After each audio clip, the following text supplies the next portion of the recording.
இந்த வீடியோ பார்த்தீங்கல்ல, மதுராந்தகம் ஏரிக்கு 10,000 கோடி ரூபாய் நிதி ஒதுக்கும்னு சொன்னாங்க. 10 பைசா கூட இதுவரைக்கும் ஒதுக்கவில்லை. 10,000 கோடி ரூபாய்க்கு மேலாக நீர் மேலாண்மை அமைப்போம் என்று சொன்னார்கள். ஒன்றியந்தோறும் தானிய கிடங்குகள் அமைப்போம் என்று சொன்னார்கள். இதுவரையிலும் இந்த ஒன்றியத்தில், இந்த சித்தாமூர் ஒன்றியத்தில் ஒரு தானிய கிடங்கு கூட அமைக்கவில்லை. இதுதான் திமுகவுடைய தேர்தல் அறிக்கையிலே சொன்னது. அறிக்கையை எதுவுமே இதுவரையிலும் செய்யவில்லை. செங்கல்பட்டு மாவட்டம் தலைநகருக்கு சென்னைக்கு அருகே இருந்தாலும் எதுவுமே கிடையாது, ஒரு டெவலப்மெண்ட்டும் கிடையாது. நான் அமைச்சராக இருக்கும் பொழுது செங்கல்பட்டில் மகேந்திரா சிட்டி கொண்டு வந்தேன். அதன் பிறகு 20 ஆண்டுகளாக இதுவரையிலும் ஒரு தொழிற்சாலைகள் கூட வந்தது கிடையாது. பக்கத்தில் இருக்க புதுப்பட்டு பள்ளி கிராமத்தில் 33 லட்சம் ரூபாய்க்கு ஒரு பள்ளிக்கூடம் கட்டினார்கள்.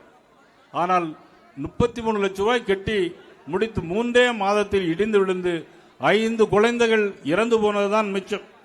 அதே மாதிரி சிறுதாவூர் உயர்நிலைப் பள்ளியிலும் இதுபோன்று பள்ளி கட்டிடம் இல்லாமல் உடைந்து விழுந்து அங்கே குழந்தைகள் படுகாயமுற்றதும் இதே செங்கல்பட்டு கிராமத்தில் தான் இருக்கிறது என்பதை நான் இந்த நேரத்தில் தெரிவித்துக் கொள்கிறேன்.